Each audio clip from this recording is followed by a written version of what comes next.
My hands wouldn't stop shaking when I read that text message, not because of what it said, but because of who sent it. My 10-year-old grandson. At 11:30 at night. 4 words. Grandma, please come home. I was sitting in the passenger seat of my daughter's car, 60 miles from our house in Baton Rouge, halfway to a mountain cabin her husband had rented for what he called a second honeymoon. And something about those 4 words, the late hour, the fact that my grandson never texted me, he always called, always started with Grandma, guess what, made the hair on my arm stand straight up.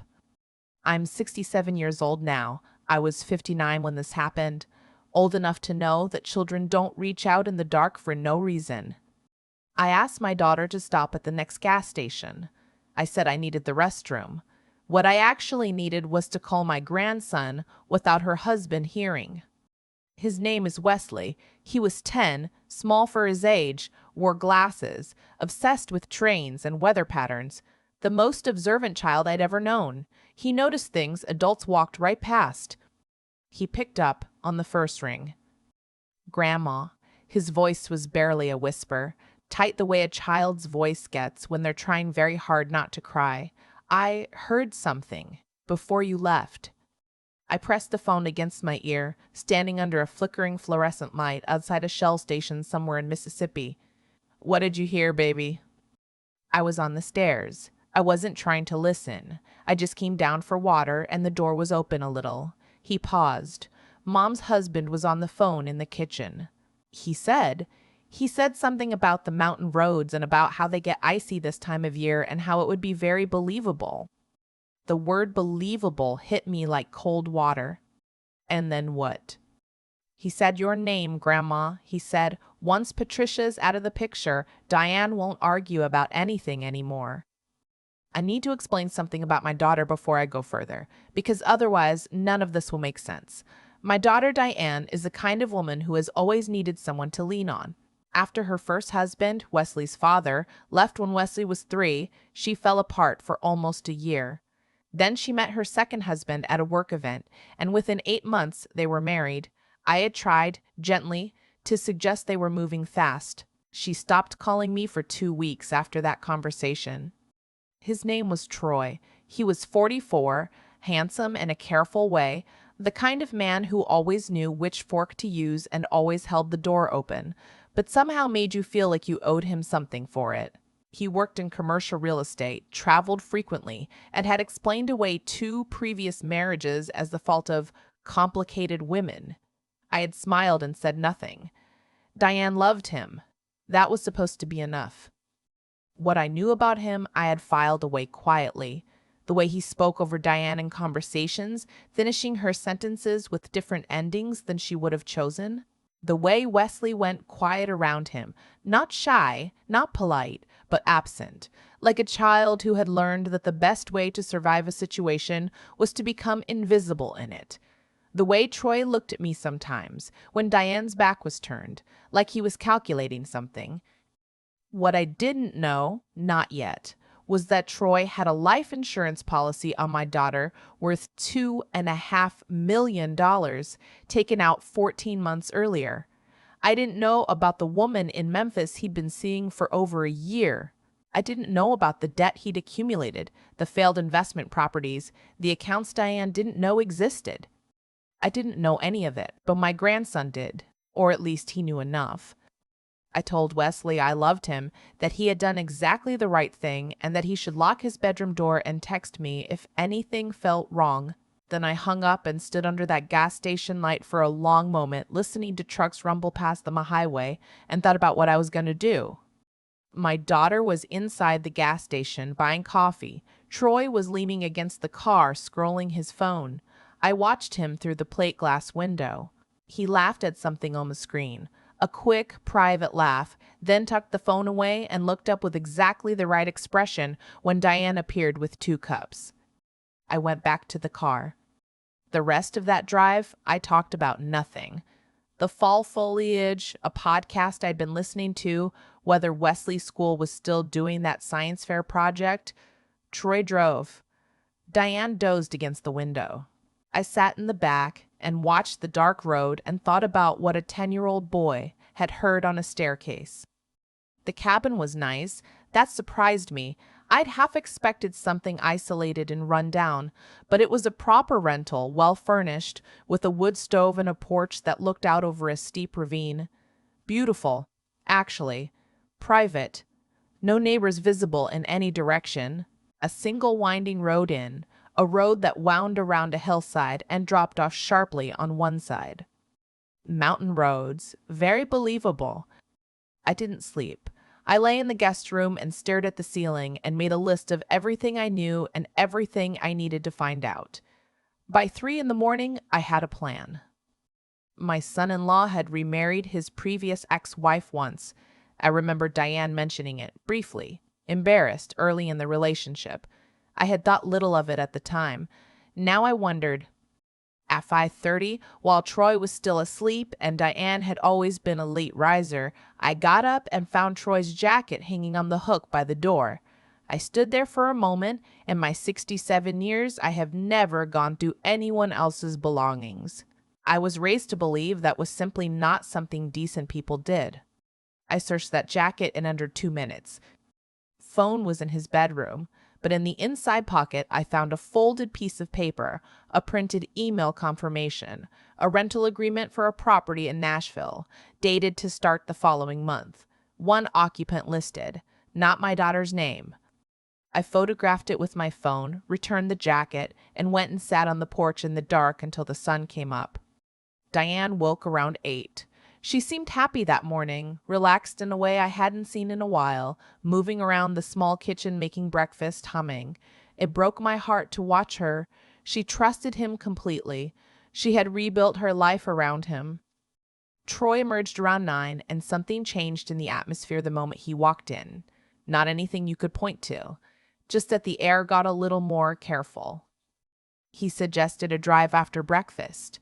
Said there was a scenic overlook about 20 minutes up the mountain road, said the view was supposed to be spectacular this time of year, said it was the whole reason he'd chosen this particular cabin. I said I'd love to go. He looked at me then, just briefly, just a flicker, and something moved behind his eyes that I will never quite be able to name. Recalculation, maybe. Of course, he said, and smiled. We drove up that mountain road. I sat in the back again. The road was narrow, curving, and on the outer edge there was no guardrail for long stretches, just a drop into trees and rock. Troy drove slowly, explaining the history of the area, pleasant and attentive. Diane pointed at things through the window. I watched the road and thought about how easy it would be. I had texted my nephew before we left the cabin.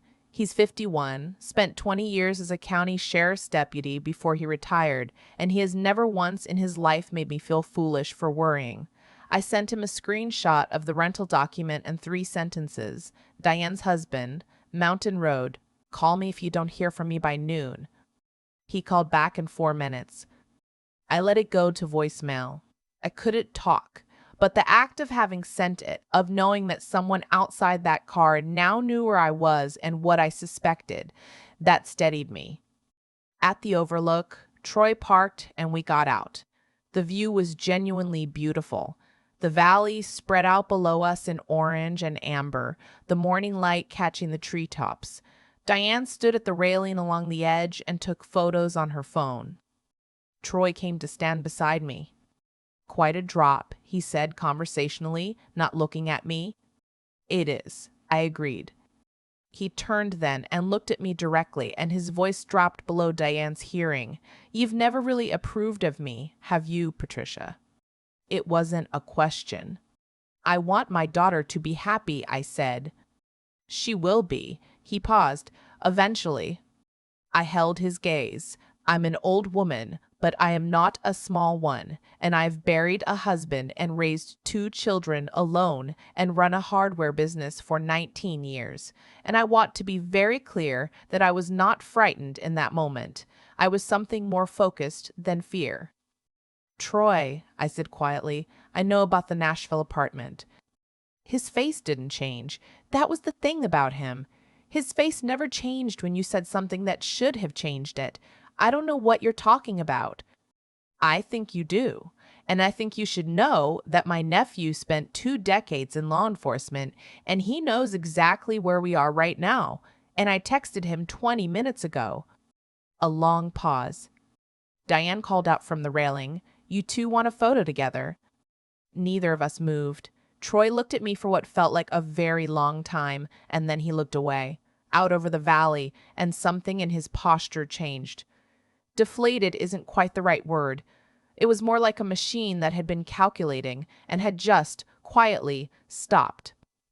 "We should head back," he said, loudly enough for Diane to hear. "Getting cold." I spent the next 8 days unraveling the truth of my daughter's marriage. Because the drive back down that mountain was not the end of the story. It was the beginning of the harder part. My nephew, I will call him by what he's always been to me, which is simply my brother's son, the most capable person in our family. He pulled every thread. The woman in Memphis had been with Troy for 14 months. She knew about Diane, but had been told the divorce was in process. She was not the villain of this story. She had been lied to just as thoroughly as my daughter had been, just from a different angle. The insurance policy was real. 2.5 million taken out when Diane's business started doing well. She owns 3 hair salons, built them herself, successful enough that Troy had started referring to himself as her business partner at parties, which had always irritated me in a way I couldn't articulate. Now I understood what he had been doing. He had been positioning himself, building a narrative, becoming so woven into her professional life that no one would question what he stood to gain. The debt was real, too. 3 failed investment properties in 2 years, all under an LLC that bore no trace of my daughter's name. He'd borrowed against them, lost everything, and was drowning. The Memphis apartment lease was in his name only. The plan, as best as we could reconstruct it, an accident on an icy mountain road, a grieving widower, an insurance payout, and a quiet move south. Diane didn't believe me at first. That's the sentence I want to sit with for a moment, because I think it's the most important one. My daughter, my child, whom I had raised and loved and fought for, looked at me across her kitchen table and told me I had never liked Troy, and this was proof of nothing, and maybe I needed to talk to someone about my tendency to catastrophize. I put the photograph of the rental agreement on the table between us, then I put the printout of the insurance policy. My nephew had gotten it through channels I didn't ask about. Then I put a printed page of text messages between Troy and the woman in Memphis, which she herself had given to my nephew willingly once she understood the full picture. Diane sat very still for a long time. Then she picked up her phone and called Troy right there in front of me. He answered on the second ring, cheerful. She asked him about Nashville. 3 seconds of silence on his end, then a story, smooth, immediate, about a client property, a deal in progress, nothing significant. She asked about the insurance policy. His voice stayed smooth, but the explanation was slower. Protective measure, peace of mind, standard for couples at their stage of life. She asked him to come home. He came home, and he walked into that kitchen, and he saw me, and his face did the thing it had done on the overlook, that brief, recalculating pause, and then he composed himself and sat down and looked at my daughter with what I can only describe as practiced sincerity. And he began to explain. He explained for 45 minutes. He was gifted at it, plausible, consistent, emotionally calibrated. I watched my daughter's face as he talked, watched her wanting to believe him. Watch the years of investment in this marriage pulling at her, the effort of having chosen him, the grief of the alternative. I was quiet the whole time. I let him explain. Then my nephew knocked on the back door. He had a detective with him, not a dramatic entrance, nothing from television, just a tired-looking woman in a gray coat who sat down at the kitchen table and asked Troy several very specific questions about the dates of his recent property purchases and the naming structure of his LLC. Troy's lawyer arrived 2 hours later. My daughter held my hand through most of it. The charges took time to formally compile. Attempted insurance fraud is a complex thing to prosecute, and what had happened on that mountain road could not be definitively proven as intent. But the bigamous registration error he'd made with the Memphis lease, the fraud connected to his LLC borrowing, the insurance policy, there was enough. His lawyer negotiated. He pled guilty to financial fraud charges. He served 3 years, lost his real estate license, paid significant restitution to investors he'd deceived over years I hadn't even known to look at. Diane divorced him while he was in processing. She kept the salons. Wesley never made much of what he'd done. When I sat down with him a few weeks after everything, after the lawyers and the papers and the long quiet dinners where Diane and I learned to talk again the way we used to, I asked him if he understood what his phone call that night had meant. He shrugged, the way 10-year-old boys shrug at things they find obvious. "I just thought you should know," he said. "You might have saved my life," I told him. I meant it without drama. The mountain road, the ice, the careful planning, I don't know exactly what would have happened. I suspect Troy wasn't certain either. People like him are opportunists. They wait for the right moment. That weekend might have been it, or he might have waited, but eventually there would have been a moment. "I didn't do that much," Wesley said. "You did everything," I said. He's 15 now, still interested in weather systems, still small for his age, still wearing glasses. He texts me goodnight sometimes, which he didn't used to do. We have a standing Saturday phone call that has become the fixed point of my week. Diane is well. It took time, longer than any of us hoped, because healing from the particular shame of having believed someone so thoroughly tends to work on its own schedule. But she's well. Last spring, she opened a 4th salon. Wesley helps her with the social media. Troy lives in Georgia now. We received one letter from him, forwarded through his former attorney, that I presume was meant as some form of apology. I read it once and then I put it in the recycling bin, which felt like exactly the right place for it. I retired 2 years ago from the hardware business. I have a garden and a cat named for a president I won't name for political reasons, and I drive Wesley to his orthodontist appointments on alternate Thursdays.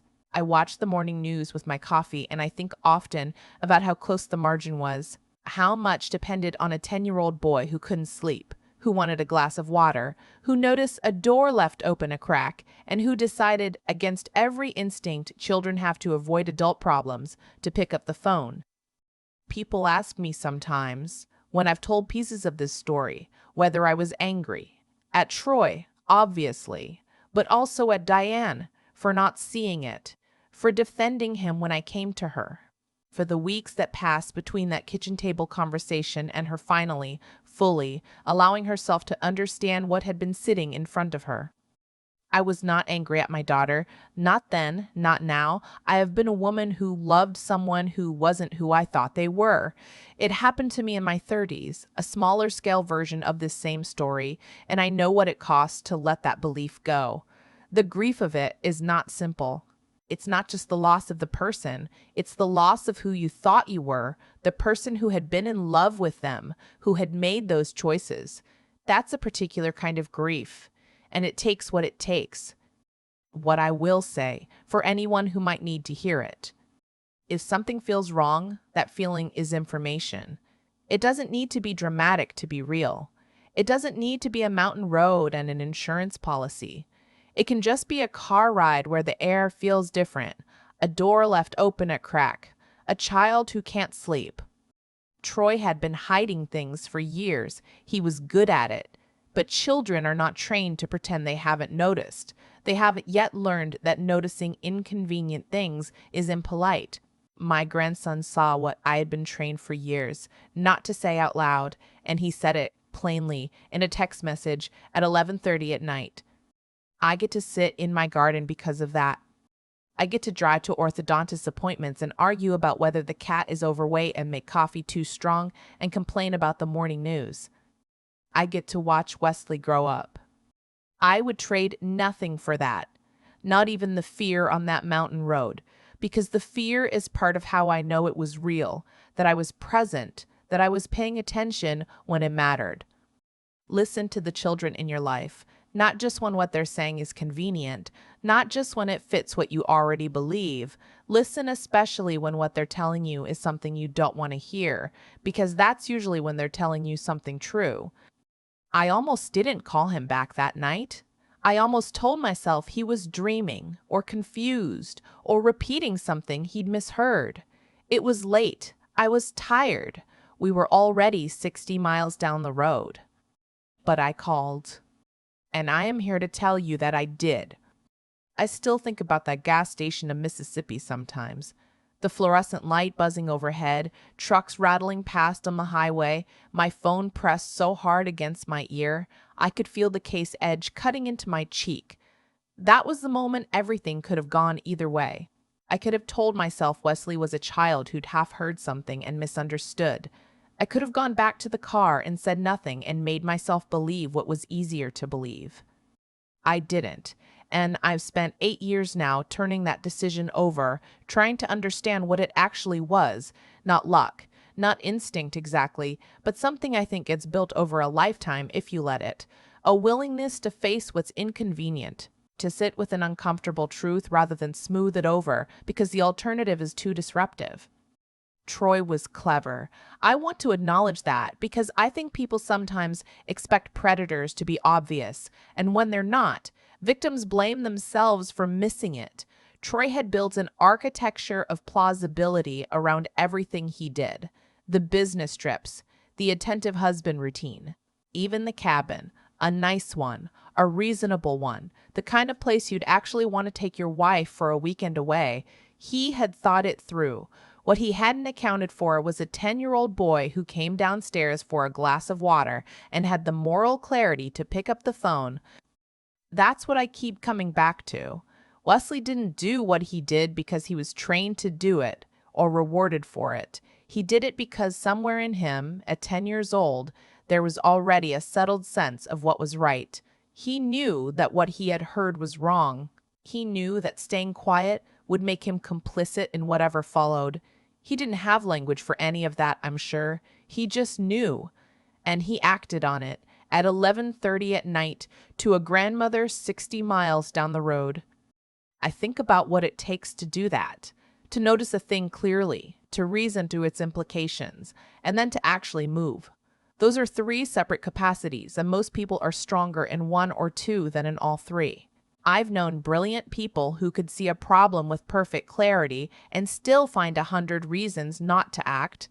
I've known brave people who rushed toward danger without understanding what they were walking into. Wesley, somehow, had all 3 working at once. He saw it. He understood it. He did something about it. I don't credit myself with his courage. I credit myself only with having listened, with not having made him feel in those first seconds on the phone that what he was telling me was too large or too frightening or too disloyal to take seriously. I had one job in that moment, and I did it. What Troy did had consequences because the truth eventually does, not because of fate or karma in any mystical sense, but because he left evidence, and evidence exists to be found, and people who tell the truth tend to find each other eventually. My nephew, the woman in Memphis who had also been deceived, the paper trail of an LLC built on borrowed money. Lies at that scale require constant maintenance, and the maintenance always costs more than the lie was worth. Diane is well, Wesley is 15 and going to be fine. I have my garden and my cat and my Saturday phone calls. What I lost was a few years of trusting my own read on a person. What I kept was everything that matters. That seems like a reasonable outcome for a woman who almost didn't call back.